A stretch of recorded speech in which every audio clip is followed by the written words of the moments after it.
Yes, sir. Hello, everybody. Yo. We'll get started momentarily. Gonna get the team up. Just give us another minute or two.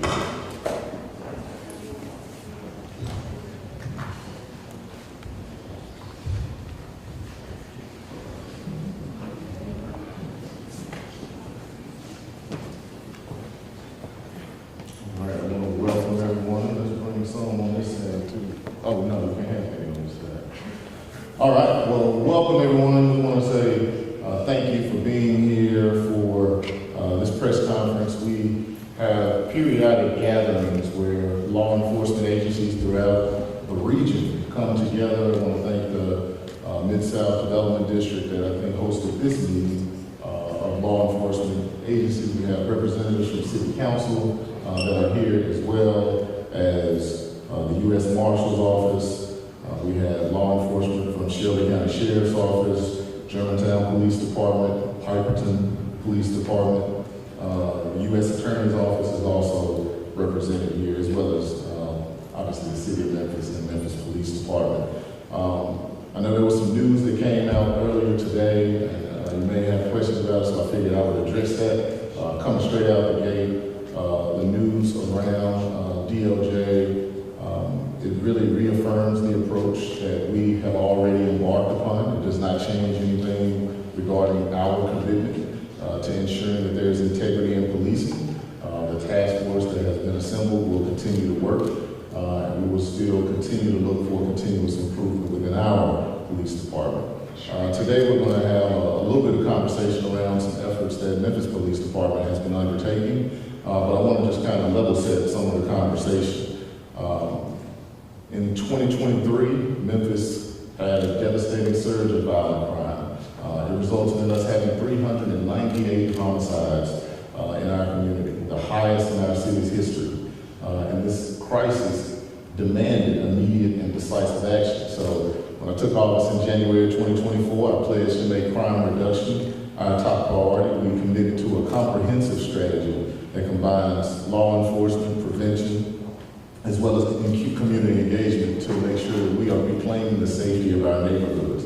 Under the leadership of Chief Davis, the police department has executed this strategy with precision and dedication. You'll hear more about that momentarily, but they've put forth targeted operations with innovative policing methods, and they've yielded results. And I'm not going to misrepresent the issue. I want to be clear. We know that we have a crime problem in our community, but I also want everybody to know that we're turning the ship. And this is a very big ship. It's not a speedboat. And it's going to take continued and ongoing effort, but the ship is turning. 2023 was our highest crime year. It was not 2024, and it's not 2025. And we're working to ensure that by the end of my first term, that our officers are the highest paid in the region, helping us recruit and retain talent, and that we're continuing to push crime numbers down. We believe that investment in this space is vital to our long-term safety. Safer Memphis strengthens our entire region. That's why I'm excited to be here with our partners from across the region, from Germantown and Bartlett to South Haven and West Memphis. We know that we are stronger and safer together. And so I want us to talk about an initiative that's been underway that I think has been really impactful over the last couple of weeks. Because I think it's important for the public to know how law enforcement is working to get results. In Memphis, we're applying relentless pressure through our most recent initiative, which is titled Rolling Thunder. This is intended to disrupt gang activity, recovering illegal weapons, removing dangerous drugs from the streets, and arresting violent offenders. Operation Code Zero, which you've heard of before, it's clearing drug houses and nuisance properties in high-impact neighborhoods. We recently established a fugitive task force in partnership with federal agencies, and we've captured some of the most dangerous individuals in the region. And I think the overarching message is that we want those who seek to disrupt peace to understand that we are not going to tolerate lawlessness in our community. And the era of unchecked violence in our city is over. There is unprecedented collaboration. I was just talking to officials from Germantown about the collaboration and the results that it's reaping around auto thefts and how the law enforcement agencies are collaborating to make sure that there's direct communication amongst all of them to ensure that we're bringing people to justice. And so we're committed to sustaining this progress and ensuring that every resident feels safe. So I'm going to turn it over to Chief Davis because I would like for her to talk a little bit more about Rolling Thunder. Afterwards, we'll take a couple of questions, but we have a council meeting in a minute, so we're going to ask the media after we take a few questions. If there are additional questions for anyone here, will allow us to kind of break apart and just pull people to the side. But Chief Davis, please do come forward. So good afternoon, and thank you, Mayor. Thank you to all of our law enforcement partners who are here, including our DA's office, U.S. Attorney's Office, all of our council members. This issue is one that is very serious to us as a police department, as the primary police department for the city of Memphis. In recent press conferences and media releases, we told you what was coming. We illustrated, we explained what needed to happen in order for us to reduce crime in our city. We made it clear that violent criminals have gotten our attention and have gone too far victimizing our citizens. So today, we're showing you early results of what criminals can expect from the Memphis Police Department and all of our law enforcement partners. Operation Rolling Thunder, it didn't roll through Memphis quietly. It moved through this city, disrupting, dismantling, and disarming the people causing the most harm in our neighborhoods, and we aren't done yet. This wasn't random. This was intentional, strategic, focused. This was precision, policing, and deliberate collaboration. From April 23 to May 10th, we apprehended over 160 violent offenders.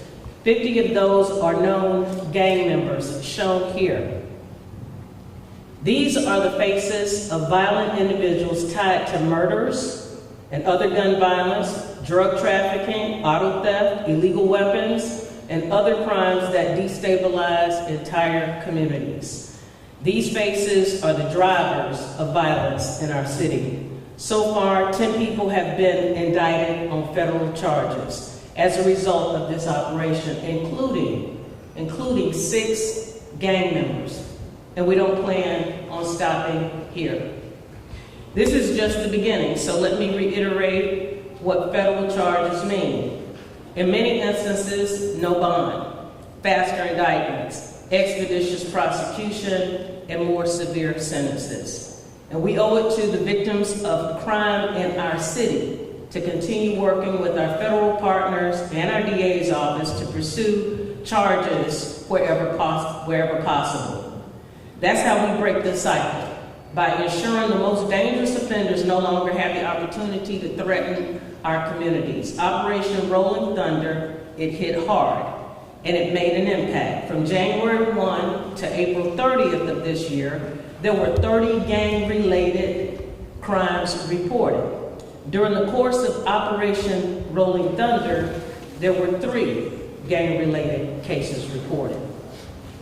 In addition to the arrest, we removed 15 illegal firearms from our streets, including a Glock switch, which converts a handgun into a fully automatic weapon. Long guns, extended magazines, and Glock switches have no place in our neighborhoods, and we're working relentlessly to take them out of circulation. This illustration here is just a portion of the paraphernalia and other types of items and guns that were apprehended during this operation. We also seized fentanyl and other illegal narcotics, dangerous substances directly tied to violence, addiction, and overdose deaths in our city. Our focus is to stop the bleeding, not just to put a tourniquet or a Band-Aid on it, to stop the bleeding. That means removing what's fueling the violence, the guns, the drugs, and the money that funds criminal activity. And it means making sure the people responsible for this violence face real consequences. This is one of the many operations like it to come, and it only works through coordination and collaboration with all of the individuals that you see here today, including our organized crime unit that led this operation. Also the U.S. Marshals, the U.S. Attorney's Office, the Germantown Police Department, Bartlett Police Department, the District Attorney's Office, the Shelby County Sheriff's Department, and other federal and regional law enforcement partners stood side by side with one goal, and that is to stop the violence at its source. And together, we're doing exactly that, and we are not letting up. A stronger, safer Memphis means a stronger and safer region, and that's why our regional partners are standing with us today. We are stronger and better together. To the residents of Memphis, we hear you, and we are taking action, not with words, but with results. Thank you, and I am available to answer any questions along with the mayor. Y'all been easy today. I'm sorry, yes. Actually, Lee Smith with the Tri-State Defender. Yes. You and the mayor have made a lot of noise about how artificial intelligence and your new technology is impacting crime. How has that played into Operation Rolling Thunder? So in Operation Rolling Thunder, the way we use AI in some of our investigations, it helps us identify vehicles. It helps us to identify the path of vehicles. We do not use it to identify people. We have enough information most of the time when we make arrests like this. We have enough information from camera technology and other technology to help us identify the individuals that are involved in crimes. But we are exploring how we can better use AI, not just in the Memphis Police Department, but in other areas of city government as well. Chief Davis, Imani Williams with Channel 5. I know you said that some of the people on this board have been indicted. Are they still all behind bars or some out? Can you kind of explain that? So out of the gang members that we spoke of, 10 are still in and 3 are out right now. Mayor Young discussed the task force that is looking into police reforms in the wake of the federal investigation. Do you have an update on the progress of the task force? Well, I know that the teams have been meeting. Judge Donald has been leading that. I can check in with her over the next couple of days. But at this point, the goal is to level set, to get more information on how the police department is performing, what are the policies and procedures, and educating the task force on those things as they dive deeper and figure out what types of recommendations they want to bring forward. Chief Davis, Louis Smith with Commercial Appeal. When it comes to operations like this, how are we identifying areas? What markers are we using to say this is how we want to target one place over another? So, and it's not necessarily geographical, in places, it's individuals. We are really trying to be laser focused on those individuals in the city who are committing violent crime. And once we identify them, because of the fact that they were involved in some recent act, whether it was a homicide or some other type of gang activity, aggravated assault, then we prioritize, how we are going to go after those individuals, especially those who already have warrants on them. Most of these folks, none of these individuals are first-time offenders.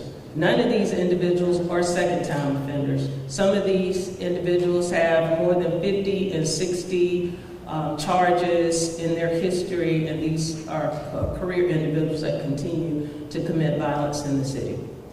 Did MPD target these gang members that were mentioned? Did MPD target a certain group, or were they from different gangs? Like, how did that?